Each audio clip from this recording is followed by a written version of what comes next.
నమస్తే. BTV7 news కు స్వాగతం. నేను మీ సోని. వార్తల వివరాల్లోకి వెళ్తే టీటీడీ కూడా ఆ ట్యాంకర్ నుంచి 3 శాంపిల్ని తీసుకుని టెస్ట్ చేస్తుంది అన్న మాజీ ముఖ్యమంత్రి వైఎస్ జగన్మోహన్ రెడ్డి.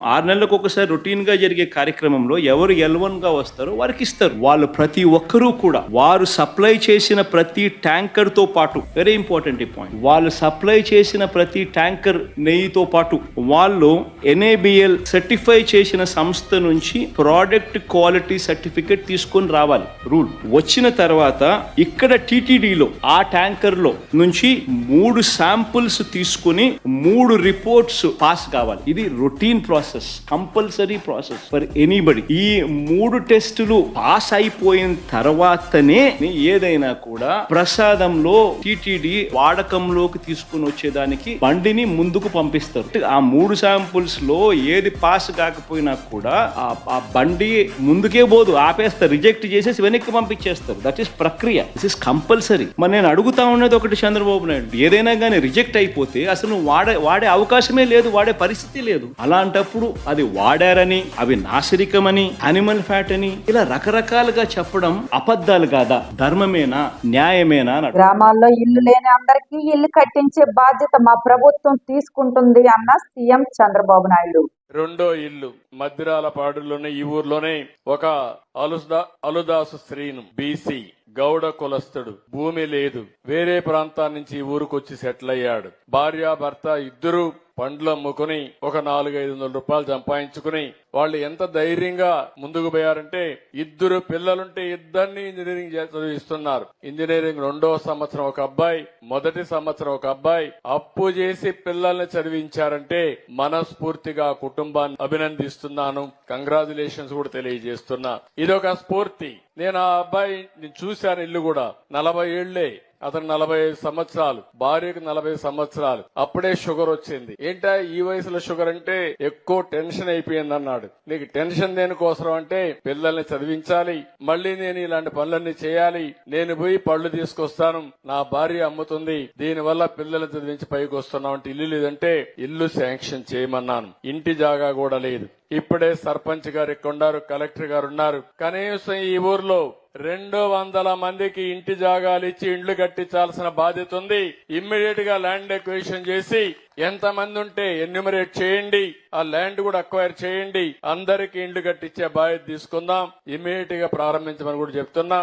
అందులో మొదటి ఇల్లు ఆ సీనుకి ఇస్తామని చెప్పి మీ అందరికి హామీ ఇస్తున్నా. సింహాచలంలో శ్రీ వరహాలక్ష్మి నరసింహ స్వామిని దర్శించుకున్న భీమిలి ఎమ్మెల్యే గంటా శ్రీనివాసరావు.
తిరుపతి లడ్డు విషయంలో విచారణ చేపట్టండి అన్న మాజీ మంత్రి ఎమ్మెల్సీ బొత్స సత్యనారాయణ అన్నారు.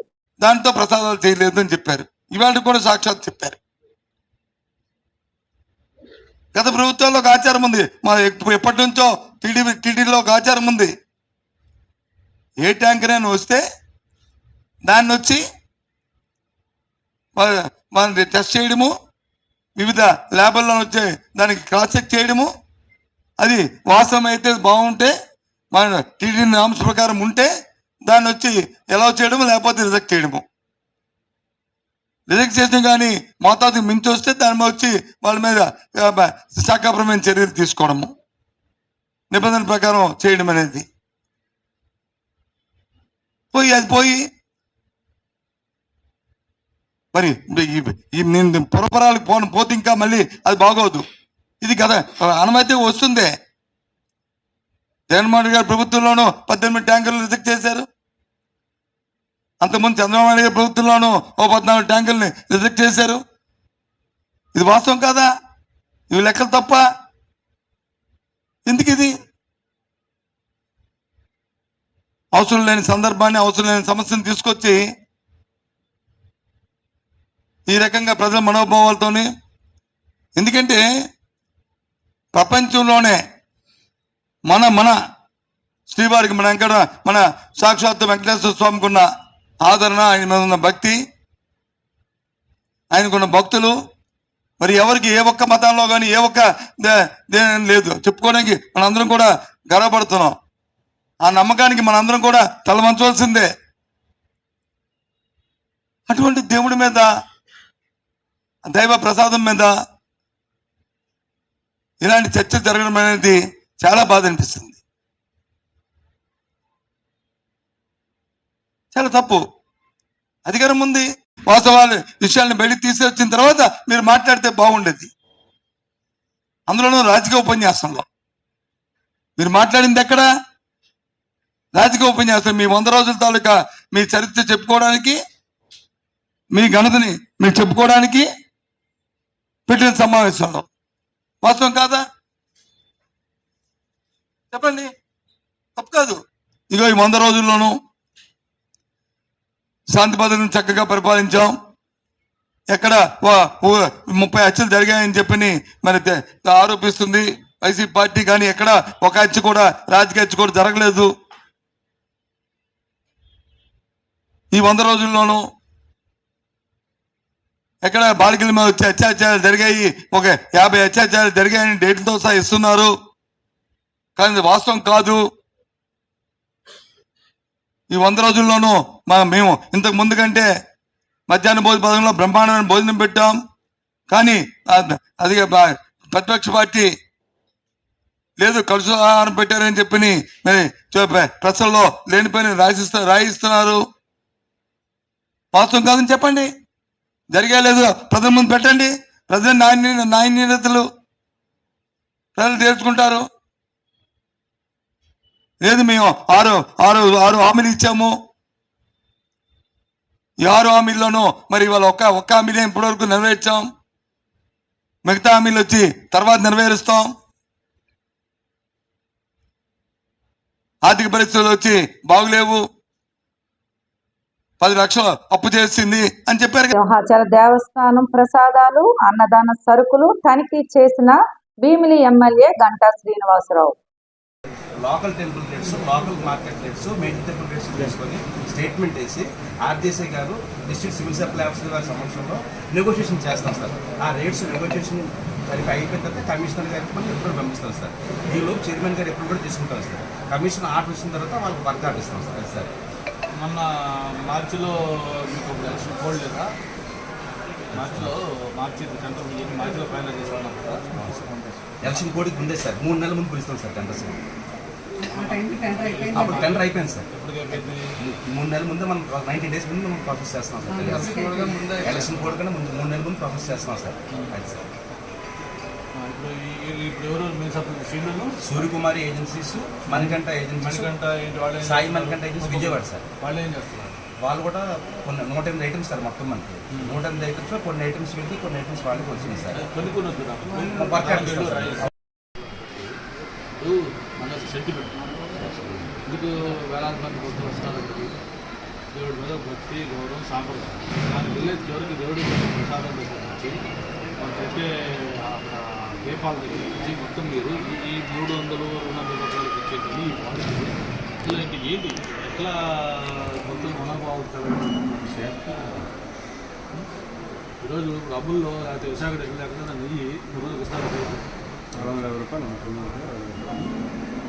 క్వాలిటీ లేనప్పుడు ఆటోమేటిక్గా కాదండి. ఇప్పుడు చివరికి ఎటు తీసుకెళ్తున్నాం మనం ఏం చేయాలి చెప్పండి. అంటే రివర్స్ టెండర్లో రేపు మూడు వచ్చి 100 రూపాయలకి ఇస్తానంటారు. ఇప్పుడు మీరేం చేస్తున్నారు రోల్ ఏంటి? దీంట్లో టెండర్స్లో గట్రా మాకు ఇన్వాల్వ్మెంట్ కాదు, శాంపిల్స్ తీరాయి, శాంపిల్స్ రాదా మీకు? ఎట్లా 300 రూపాయలు సప్లై చేసిన ఎలా ఉంటుంది క్వాలిటీ? చెక్ చేస్తారా మరి వచ్చినది ఒకసారన్నా? లాస్ట్ టైం ఆనంద్ ఎందుకు రిపోర్ట్లో ఉపయోగం దాన్ని ఏముంటుంది మనకు తెలియదు. కామన్ సెన్స్ లేదు. ఇంతకుముందు ఎప్పుడు తీస్తారు ఏముంటుంది రిపోర్ట్లో? వాడేవాడు ఏమన్నా ఇస్కాను లేకపోతే అక్షయ పత్రికలు సప్లై చేస్తుంది? వాడు కమర్షియల్ ఎస్టాబ్లిష్మెంటే కదా మరి. వాడు ఏమన్నా చారిటీ ఇచ్చేవాడా కాదు కదా. చారిటీ వాడు కాబట్టి వాడు డబ్బులు సొంత డబ్బులు పెట్టుకొని చేస్తాడు అనుకోవడానికి. ఎవడో ఉత్తరప్రదేశ్ వాడు లేకపోతే వాడు చెట్లు ఇస్తున్నాడు 300 రూపాయల రేటు వాడు ఇస్తున్నాడు. మీరైనా శాంపుల్ తీసుకొని దాంట్లో చెక్ చేసుకోవాలి కదా. వాళ్ళకి సర్టిఫికేట్ పెట్టి సరిపోతా?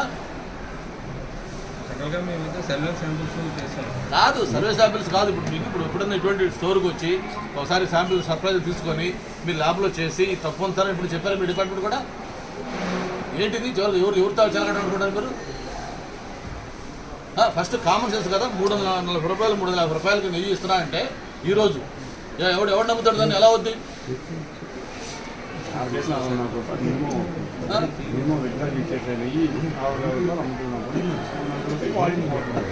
ఎంత సంవత్సరానికి ఎన్ని కేజీలు వాడతారు?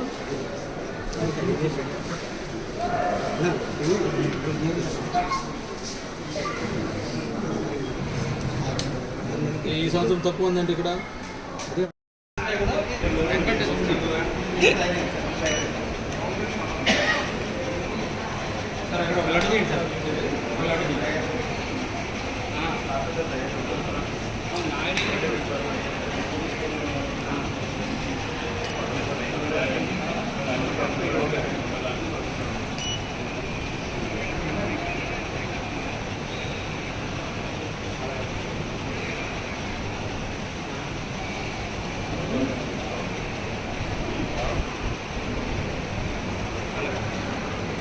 తీసావా రోజులు రీల్స్ చేద్దాం.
ప్రజల ఆకాంక్షలు నెరవేర్చడమే మా ప్రభుత్వ లక్ష్యము అన్న గాజువాక ఎమ్మెల్యే పల్లా శ్రీనివాసరావు.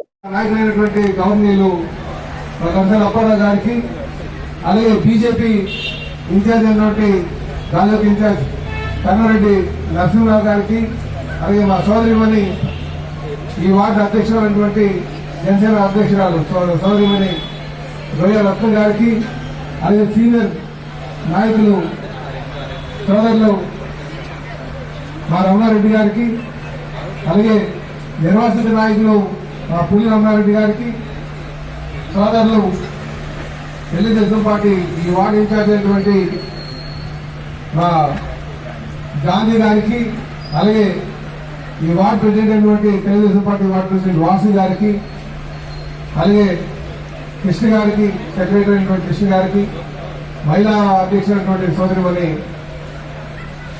మా స్వరూప గారికి, ఇంకను రామారావు గారికి, ఉమా గారికి, ఇంకా వేదిక మీద ఉన్నటువంటి సుజాత గారికి, నాయకులందరికీ కూడా, ముఖ్యంగా ఢిల్లీ గారికి, ముఖ్యంగా అధికార యంత్రాంగం అందరికీ కూడా పేరు పేరున నమస్కారాలు తెలియజేస్తున్నాను. అలాగే ఈ వేదిక ఉన్నటువంటి మా మహిళా సోదరులకు, సోదరులందరికీ కూడా నేను పేరు పేరున నమస్కారాలు తెలియజేస్తున్నాను.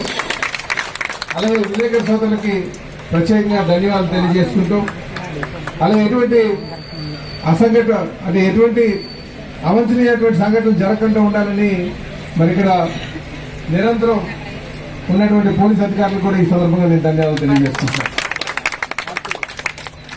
అలాగే ఆర్పీ కూడా. అయితే సోదరులారా, ఆర్పీలందరికీ కూడా ప్రత్యేకంగా ధన్యవాదాలు తెలియజేస్తున్నాను. సోదరులారా, ఇది మంచి ప్రభుత్వం అనే నినాదంతో మనం ముందు ఈరోజు ప్రజల్లోకి వచ్చాం. 3 నెలలు అయింది మనం, అంటే సుమారు 100. ఏపీలో చంద్రబాబు నాయుడు 100 రోజుల పాలనకు 0 మార్కులు వేస్తున్నట్టు ఏపీ సీసీ చీఫ్ శర్మిల అన్నారు. చంద్రబాబు గారి 100 రోజులు పరిపాలన. 100 రోజుల్లో చంద్రబాబు గారు ఏమి చేశారు అంటే, శిశుపాలుడు తప్పులు లెక్కబెట్టినట్టు జగన్మోహన్ రెడ్డి గారి తప్పులను, అవినీతిని, దోపిడీని శ్వేతపత్రాల్లాగా చూపించారు. వైఎస్ఆర్ గారి పేరును ఎక్కడ వీలైతే అక్కడ తొలగించారు. వైఎస్ఆర్ గారి విగ్రహాలను ధ్వంసం చేశారు. మరి చంద్రబాబు గారు హామీల విషయంలో ఏం చేశారు అంటే 0 అనే చెప్పాలి. కూటమి సర్కార్ ఈ 100 రోజుల పరిపాలన ఎలా ఉంది అని చూసుకుంటే 100కి 0 అనే చెప్పాలి. ఎందుకంటే వాళ్ళు అత్యధికంగా బ్యాంక్ చేసిన వాగ్దానాలు సూపర్ 6, చంద్రబాబు గారి సూపర్ 6. చంద్రబాబు గారు చెప్పిన మాట, 100 రోజుల్లో మేము రాష్ట్రాన్ని గాడిలో పెడతాము, 100 రోజుల్లో మేము పక్కా యాక్షన్ ప్లాన్, 100 రోజుల్లోనే మేము అద్భుతాలు చేస్తామని చెప్పిన చంద్రబాబు గారు 100 రోజులు దాటిపోయినా కూడా ఇప్పటి వరకు సూపర్ 6 లో ఒక్క వాగ్దానం కూడా ఇంతవరకు అమలు కాలేదు. ఎందుకు సార్ అని అడుగుతున్నాం. మోడీ గారి డైరెక్షన్ లో చంద్రబాబు గారి 100 రోజుల సినిమా అటర్ ఫ్లాప్. ఎవరు కూడా 100 రోజుల్లోనే అన్ని హామీలు అమలు చేయాలి అని మేము కూడా అంటం లేదు. కానీ ఒక మోసపూరిత ప్రభుత్వాన్ని దించి ఇంకో ప్రభుత్వాన్ని ప్రజలు ఎన్నుకున్నప్పుడు, ఆ కొత్త ప్రభుత్వము వాళ్ళ పక్షాన నిలబడుతుందని ఎంతో ఆశగా ఓట్లేసినప్పుడు కనీసం మీరు ఇచ్చిన వాగ్దానాలలో ఒక్కటి కూడా నిలబెట్టుకోకపోవడం వెరీ డిసప్పాయింటింగ్. చంద్రబాబు గారి సూపర్ 6 లో మొట్టమొదటిది రైతులకి 20,000 రూపాయలు ప్రతి ఏడాది ఇస్తామన్నారు. అన్నదాత సుఖీభవ అనుకుంటా దాని పేరు. మరి ఎంతో మంది రైతులు, కనీసం 50 లక్షల కుటుంబాలు ఈ పథకం కోసం ఇంకా ఎదురు చూస్తూనే ఉన్నారు. ఇటీవల వరదలు కూడా వచ్చాయి. చంద్రబాబు గారు చెప్పిన విషయం, 7 లక్షల ఎకరాలలో నష్టం వాటిల్లింది, వాళ్ళందరికీ నష్టపరిహారం ఇస్తానన్నాడు. 17వ తేదీ లోపల అది విడుదల కూడా చేస్తానన్నాడు. ఆ 17 కాస్త దాటిపోయింది. ఇంతవరకు ఆ నష్టపరిహారమే ఇంకా ఇవ్వలేదు. ఇక సూపర్ 6 లో చెప్పిన రైతులకి 20,000 రూపాయలు చంద్రబాబు గారు ఎప్పుడు ఇస్తారో ఇంతవరకు రైతులంతా ఎదురు చూస్తూనే ఉన్నారు. ఇది కాకుండా 20 లక్షల ఉద్యోగాలు ఇస్తామన్నాడు చంద్రబాబు గారు. 20 లక్షల ఉద్యోగాలు ఇవ్వలేకపోతే 3,000 రూపాయలు నిరుద్యోగ భృతి ఇస్తానన్నాడు చంద్రబాబు. 20 లక్షల ఉద్యోగాలు 4 లక్షల చొప్పున 5 సంవత్సరాలలో పూర్తి చేస్తానన్నాడు చంద్రబాబు గారు. అంటే ఈ సంవత్సరం 4 లక్షల ఉద్యోగాలు చూపించాల్సింది చంద్రబాబు గారు. కానీ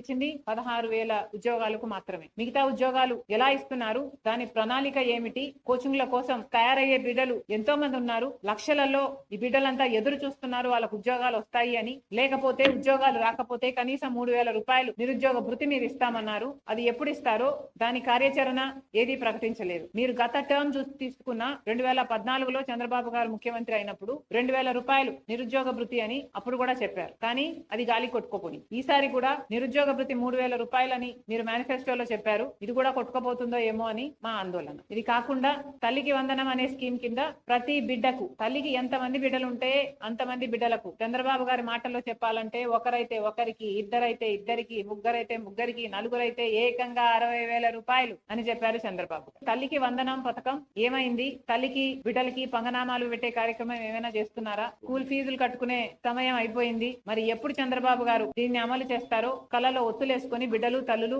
ఎదురు చూస్తున్నారు. ఈ పథకం కూడా అమలు కాలేదు. ఇక ప్రతి మహిళకు 18 సంవత్సరాల నుంచి ఇంకొక పథకం, ఇది 4th మహాశక్తి పథకం కింద చంద్రబాబు గారు ప్రతి మహిళకు ప్రతి మహిళకు అంటే 18 సంవత్సరాల నుంచి 59 సంవత్సరాల వరకు ఈ ఏజ్ గ్రూప్లలో ఉన్న వాళ్ళకి 1500 రూపాయలు ప్రతి నెల ఇస్తానన్నాడు చంద్రబాబు గారు. ఇది చాలా హెవీ బడ్జెట్ స్కీమ్. ఇంత 1000 కోట్లు 1500 కోట్లు ప్రతి నెల ఖర్చు అయ్యే స్కీమ్. ఇంత పెద్ద వాగ్దానం చంద్రబాబు గారు చాలా సులువుగా ఇచ్చారు. మరి ఇది అమలు చేసే చిత్తశుద్ధి చంద్రబాబు గారికి ఉందా లేదా, ఆ ఉద్దేశమైనా ఉందా, చంద్రబాబు గారు స్పష్టం చేయాలి. ప్రతి మహిళని నేను ఒక శక్తిగా చేస్తాను అని పెద్ద పెద్ద మాటలు చెప్పారు చంద్రబాబు గారు. ప్రతి మహిళకి ఈ 1500 ఇస్తే ఆ మహిళకి భరోసా ఉంటుంది అని చెప్పిన వారు చంద్రబాబు గారు. మరి ఆ మహిళల గురించి ఆలోచన చేయాలని కాంగ్రెస్ పార్టీ డిమాండ్. ఇంకొకటి, సంవత్సరానికి 3 సిలిండర్లు ఉచితం అన్నారు. ఇప్పుడేమో దీపావళి అంటున్నారు. మొన్న కూడా ఇలాగే ఇంకొక పథకం, బస్సు ఉచితం అన్న పథకం ఇండిపెండెన్స్ డే కన్నారు. ఇండిపెండెన్స్ డే దాటే పోయింది. పక్క రాష్ట్రం తెలంగాణలో, కర్ణాటకలో వాగ్దానం చేసింది కాంగ్రెస్ పార్టీ, ఉచిత బస్సు వాగ్దానం నిలబెట్టుకుంది. మరి అక్కడ రోజుల్లోనే వారం గడవక ముందే పక్క రాష్ట్రంలో అమలు చేయగలిగినప్పుడు మరి చంద్రబాబు గారికి ఇక్కడ ఇంత చిన్న స్కీము, ఒక 250 కోట్లు చేస్తుందేమో ఇది, ఇంత చిన్న స్కీము అమలు చేయడానికి కూడా 100 రోజులు సరిపోలేదు చంద్రబాబు గారు. ఒక మహిళ బస్సు ఎక్కితే ఆ బస్సు ఎక్కిన మహిళకు ఉచితం ఇవ్వడానికి ఇబ్బంది ఏమిటో, దీనికి ప్రణాళిక ఏమిటో మాకైతే అర్థం కావటం లేదు. కొత్త బస్సులు వేస్తారు అంటే మహిళా బస్సు అని సెపరేట్ గా పెడతారా? ఏమిటి మీ ఉద్దేశం? ఎక్కిన వాళ్ళకు ఉచితం ఇస్తామన్నారు, ఉచితం ఇయ్యొచ్చు కదా. ఎందుకంటే ఇది మహిళల భద్రతకు సంబంధించిన విషయం. పక్క రాష్ట్రంలో ఇంతకు ముందు 35 లక్షల మంది మహిళలు బస్సు ఎక్కుతుంటే ఈ పథకం వచ్చిన తర్వాత 50 లక్షల మందికి అది పెరిగింది. అంటే ఎంత మహిళలు వాళ్ళ భద్రత ఉంది కాబట్టే ఈ మార్గాన్ని ఎంచుకుంటున్నారు అంటే ప్రభుత్వం ఆలోచన చేయాలి. ఇది మంచి పథకం కాదు కాబట్టే మహిళల కోసం కాంగ్రెస్ పార్టీ డిమాండ్ చేస్తున్నాం. ఈ మధ్య చంద్రబాబు గారు చెప్తున్న విషయం, ఏ పథకం అమలు కాలేదు అని చెప్పినా కూడా చంద్రబాబు గారు డబ్బులు లేవు, రాష్ట్రం పరిస్థితి బాగోలేదు అని తరచూ వింటున్నాం. కానీ చంద్రబాబు గారు, మీకు తెలుసు రాష్ట్రం పరిస్థితి, ఎన్నికలప్పుడే మీకు తెలుసు 11 లక్షల కోట్ల రూపాయలు మన రాష్ట్రానికి అప్పులు ఆ రోజే ఉన్నాయని మీకు తెలుసు. అయినా మీరు గాడిలో పెడతామన్నారు, మీరు అమలు చేస్తామన్నారు, మీకు అన్ని తెలిసి వాగ్దానాలు ఇచ్చారు కాబట్టి మీ వాగ్దానాల కోసం అవి ఫుల్ఫిల్ చేస్తారని ప్రజలందరూ ఎదురు చూస్తున్నారు. నిన్న చంద్రబాబు గారు ఒక మీటింగ్ పెట్టారట ఎమ్మెల్యేలతో. 100 రోజుల పాలనపై 100 విజయాలు అంటూ ఒక కరపత్రం రిలీజ్ చేశారట. వీటిలో కొన్ని అంశాలు ఇది వింటే ఎవరికైనా నవ్వొచ్చేయి. చంద్రబాబు గారి విజయాలు: హామీలు ఇవ్వడం 100 రోజుల విజయం అట. చేసిన పర్యటనలు కూడా 100 రోజుల విజయం అట. వరద సహాయం కింద ఇచ్చిన 25 కేజీల బియ్యం 100 రోజుల విజయం అట. బుడమేరు గండ్లు పూడ్చడం 100 రోజుల విజయం అట. అమరావతికి 15,000 కోట్లు గ్యారంటీ రుణాలలో 1 రూపాయి రాకపోయినా ఇది 100 రోజుల విజయమేనట. అవును, ఇచ్చిన బియ్యం కూడా దొడ్డు బియ్యం. అక్కడ కూడా చాలా మంది చెప్పారు మనకి. నారా లోకేష్ గారికి కాలేజీలో సీటు కావాలని మెసేజ్ చేస్తే అది కూడా 100 రోజుల విజయమేనట. ప్రజా దర్బార్ లో ప్రజల నుండి అర్జీలు స్వీకరించడం కూడా 100 రోజుల విజయమేనట. చంద్రబాబు గారు 10 రోజులు కలెక్టర్ ఆఫీస్ లో నిద్రిస్తే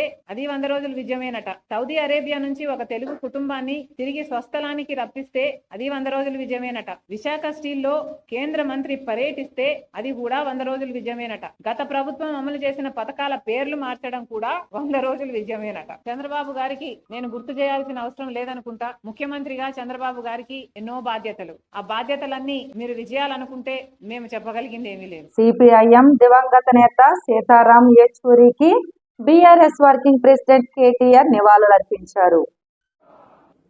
సిపిఎం రాష్ట్ర కార్యదర్శి తమ్మినేని గారు, పెద్దలు, వేదికపైన ఆసీనులైన గౌరవనీయులు శ్రీ బివి రాఘుల్ గారు, పెద్దలు నాగర్ కర్నూల్ పార్లమెంట్ సభ్యులు శ్రీ మల్లు రవి గారు, గౌరవనీయులైన శాసన మండలి సభ్యులు పెద్దలు కోదండరామ్ గారు, గౌరవ శాసనసభ్యులు పెద్దలు, పూర్వాశ్రమంలో మీతో పాటు కలిసి పనిచేసిన మిత్రులు, ఈరోజు మా శాసనసభ్యులు సోదరుడు పల్లా రాజేశ్వరరెడ్డి గారు, గౌరవనీయులు సహచర శాసనసభ్యులు మాగంటి గోపీనాథ్ గారు, గౌరవ సహచర శాసనసభ్యులు పెద్దలు శ్రీ ముఠా గోపాల్ గారు, అంబర్పేట శాసనసభ్యులు పెద్దలు కాలేరు వెంకటేష్ గారు, వేదికపైన ఆసీనులైన మహామహులందరికీ పేరు పేరున సిపిఎం రాష్ట్ర నాయకులకి, అదేవిధంగా నలుమూలల నుంచి, తెలంగాణ నలుమూలల నుంచి, అదేవిధంగా ఆంధ్రప్రదేశ్ నుంచి కూడా విచ్చేసిన సోదరులందరికీ కూడా